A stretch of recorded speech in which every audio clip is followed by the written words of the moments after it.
Hello, thank you for joining me in this CRM keynote. Thanks to Joe and the rest of the BAASS team for also having me speak to you. And a little bit of thanks to the BBC as well, which gave me this idea for the keynote. I do hope you enjoy it. I hope you stay with me for 20 minutes or so.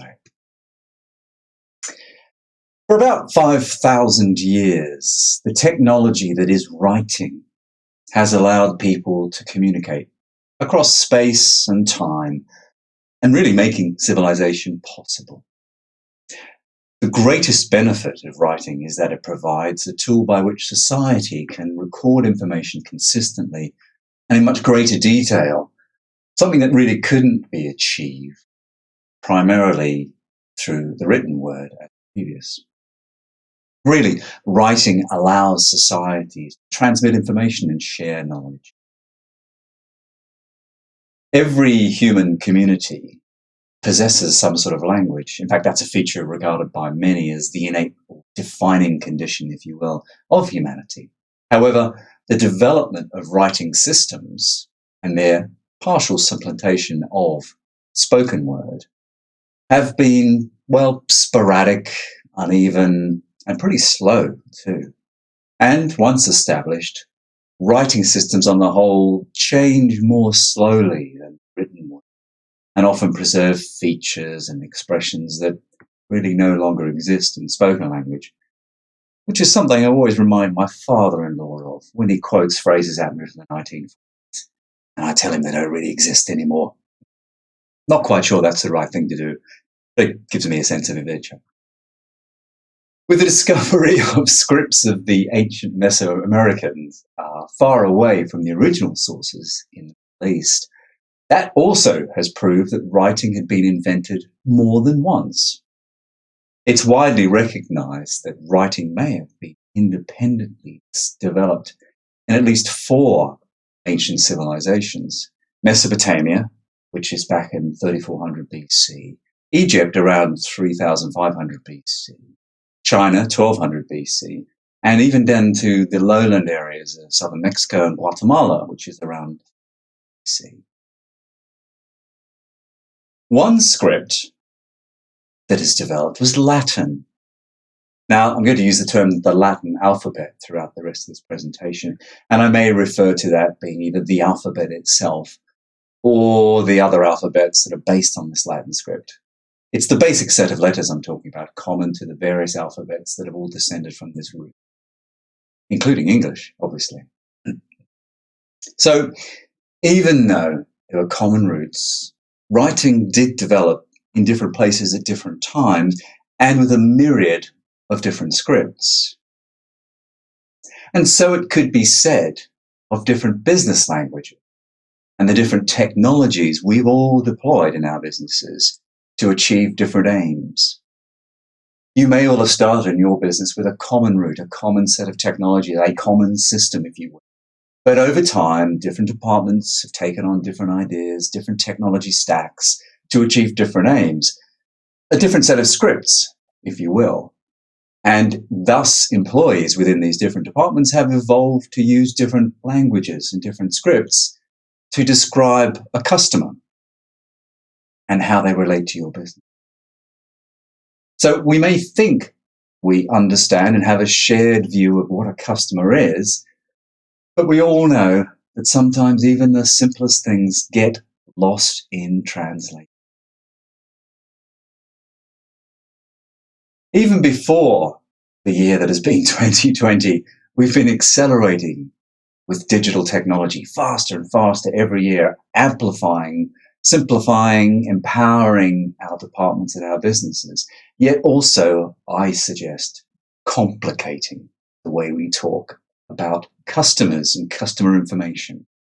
And if you believe, as I do, that the 2020 pandemic has dealt a permanent step change in the way businesses communicate, the question we all have to put to ourselves now is this: how well will we as a business, as businesses, survive in the future? Whether you're an owner, operator, an employee, a head of department, how will you adapt and change in response to this year?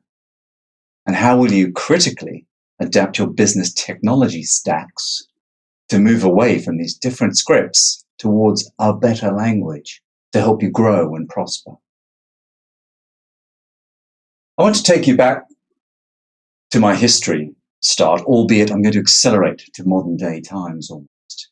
And I want to tell you a story about someone who did make a step change in response to events to improve business outcomes for an entire country.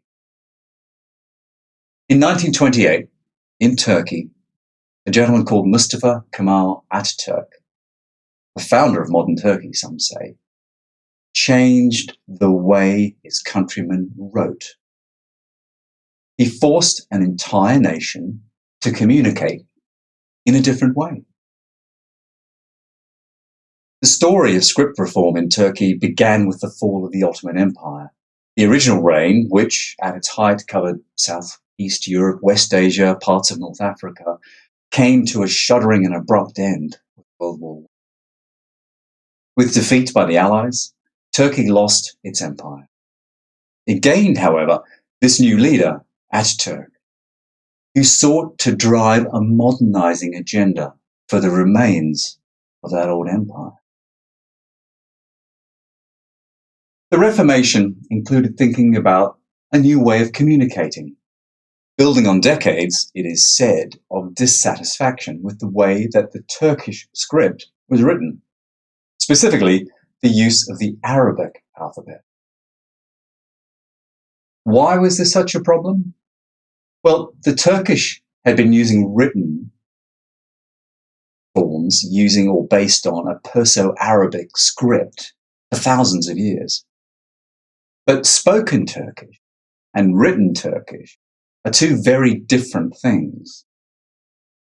Arabic has a high number of consonants, but a very limited set of vowels in script form. With spoken Turkish, there are limited consonants and a larger number of vowels, the opposite. And that leads to limitations in being able to express spoken speech in a written format. I knew there was a thing in there. So Arabic scripts work well, to think about another way, when you want to write the vocabulary down, but they're poorly suited for the core Turkish grammar, which is rich in vowels and poorly set up in the Arabic script. Put simply, it means there is a mismatch across the two core human communication channels, writing and speaking. Let me pause a moment with my modern day story and take you back to ancient times. I will, I promise, return you to Mustafa and what happened and why that is my parable for you today, for 2020 and beyond, and your business. You see, Mustafa Ataturk wasn't the only one responding to a 20th century global change. Many traditional writing systems around the world were under pressure with a move to a single universal script. That was the Latin alphabet. So why? Well, the script of the Roman Empire, the empire that covered a vast proportion of the European continent and its edges, used the Latin alphabet. It was easier to learn than most other systems of writing, and has the added advantage of being the native alphabet for several of the most widely used languages around the world. English, Spanish, French, German, they all use the Latin alphabet. And the evolution of this alphabet is such that further than Europe, into the Americas and down into Asia, that is the basis of many of the languages now.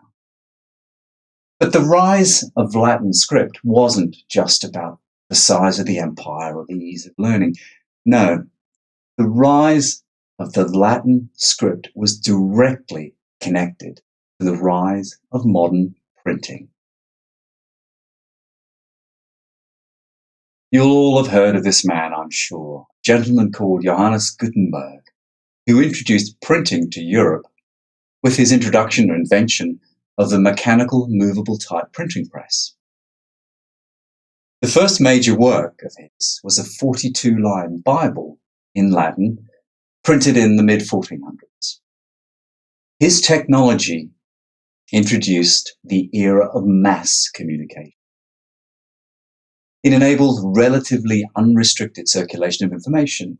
It threatened the power of political and religious authorities, and it broke the monopoly of the elite on education. It basically bolstered the emerging middle. According to one estimate, Wikipedia being this source, by 1500, so a mere 50 years-ish later, since his invention or after his invention, there were 1,000 printing presses in Western Europe, and they had produced already 8 million books. During the 1550s, so another 50 years on, there were some 300 or more printers in the city of Geneva alone. Hundreds of millions of publications out in the population. And this came about specifically because Latin letters are much easier to print than other scripts. And that's why printing took off in Europe in a way that it just didn't elsewhere. The resulting explosion of information fueled scientific and industrial revolutions around the globe for those people that used the script. It delivered understanding, wealth, power to those economies that communicated using the Latin script. However, and returning to our opening character, Mustafa, for a long time, this movable printing type or movable type technology remained mainly the business of Europeans working in the confines of their colonies. Lack of interest, some religious reasons were among the reasons for a slow adoption of this technology outside of Europe. Thus, printing in Arabic script, after encountering some strong opposition to Latin from Muslim scholars, manuscript scribes, etc., remained formally or informally prohibited in the Ottoman Empire, Turkey and beyond, way up till about 1729. So this link between printed knowledge, understood and used by these powerhouse countries across Europe mainland, that adopted this new Latin script, got people like Mustafa thinking, well, do you know what? If I need to accelerate my country out of this change and respond to a step change, I have to change the way we share, write information down. I need to provide a common language to accelerate the prosperity, to make the change of outcome for my people and my country. So, interestingly, Mustafa wasn't just interested in reforming or patching over the current language systems. He decided to just change the way his country communicates. He set up a language commission, and that was responsible for adapting the Latin script to meet the phonetic requirements of the Turkish language. The resulting Latin script was designed to reflect the actual sounds of spoken Turkish, rather than just simply transcribing the old Ottoman script into a new form. By introducing the Latin script, Mustafa was aiming for a wholesale replacement of the Turkish language. And so in 1928, the process began. Ataturk himself was personally involved with the commission and proclaimed a program of alphabet modernization to publicize these changes. The active encouragement of the people by Ataturk himself, with many trips to the countryside teaching the new alphabet, was hugely successful. And this was regarded as an iconic photograph of the time, showing how the scripts would translate across the new Arabic script.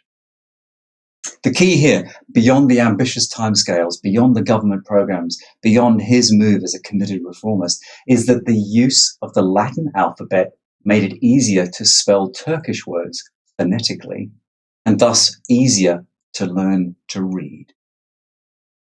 And at the time, with 90% illiteracy rate in the nation, this was a critical success factor. Ataturk was raising everybody up in the country, enabling better communication and better understanding in every walk of life. And thinking about this in a business context, this is what we call, right, a change management program. So exactly my point really about you and your business considering the adoption of CRM into your business, albeit much easier than traveling the country with a blackboard, perhaps. You'll be able to call upon the help of BAASS with their own whiteboards and systems to guide you through the process.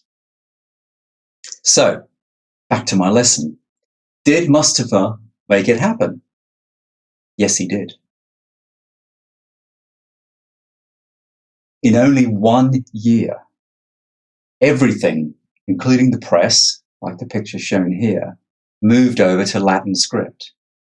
Sure, there were various bumps in the road, the Great Depression being one of them, but eventually the education system, the revolution, was successful. And the literacy rate rose from 9%, 10% thereabouts, to 33% in just 10 years, which is a phenomenal change for population. Now, I guess there are many other discussions here about the effects on Turkey, the erasure of the old way of communicating, the loss of heritage, all those sorts of things, and many other interesting points as well about other countries that have taken similar diversions to change the way they communicate. The Cyrillic script in Eastern Europe, for example, Chinese with the attempts to move to Latin, their various programs. But it's not for me to comment on that, the politics or otherwise, such decisions, particularly in this forum. The point I am making here, this keynote, is about adapting to change. And in particular, when step changes are wrought upon us, like I believe they have been in this 2020 pandemic year, it's time to seriously consider your plans of adapting to not only survive, but to grow and prosper in this new world. It's talking CRM inside your business and adapting to the new reality of how we are working and talking and operating. My proposal to you is this. In unprecedented times of change for business, whatever business you're in, wherever you operate, now, more than ever, now is the time to consider making CRM the foundation of your business language. It's the time to adopt a common new language in your business that everyone speaks, that makes sure the truth is universally shared, no matter what department you're in, no matter what systems of record or transactional tech stacks you have, that you all speak that common language to shortcut, to accelerate, to survive, grow, prosper in this new era of business. It's moving away from different language and different marks on a wall to a common sense of language, a common ideal of communication that modernizes and streamlines your business system so you too can adapt for 2021 and beyond. Oh, and by the way, if you're not convinced by my personal belief, my rhetoric, if you want even more evidence of how customers like you are making the change, let me give you one more piece of interesting and fascinating insight from my side here. Every month, and then every quarter, and then at the end of every financial year, I roll up our license figures from around the world, from every region that sells Sage CRM. We recently completed our financial year. I rolled up the year's numbers, fully expecting to have a bit of a hit because of the world state and so forth. Our license figures have shown for our financial year ending in September a 25% increase, 25% increase in new customers taking on Sage CRM for the first time. This is astonishing. This has never happened in my many years working with the product. 25% increase in new customers. My explanation, my narrative, which has been validated by some of my colleagues around the world, is this. In this extraordinary period of change, this increase is down to businesses knowing they have to adapt. Now is the time to introduce CRM for their remote workers, their sharing of business data, sharing of processes, etc. They know they need CRM to open up their systems, to get that common understanding of data about customers, prospects, marketing, etc., right throughout their business. They have accelerated their CRM deployment plan to help shore up their business for now and then grow and prosper into the future. So my question to you, my position, my challenge, I put down to you in closing. How are you going to adapt and shape your business's future? Because this is going to go on for a while. It doesn't matter how many good news stories you read. This is here for a period of time. It's a step change, a paradigm shift in the way people work, share information, service customers, etc. And it's happening right now. Physical proximity used to be an important thing when we lived and worked together in office spaces. But now we need to talk and share digitally more than ever. So how will you change the language your company speaks and the systems your companies put their foundational information into, such that wherever people are physically located, however you deal with customers, you can access the knowledge you need to make the right decisions for everybody? How can you ensure that CRM is your Rosetta Stone, your lingua franca, your common business language? I hope that's been inspirational, food for thought, pause to stop and consider where you might be this time next. Thanks to Joe, thanks to BAASS for letting me speak. I wish you well for the rest of the day.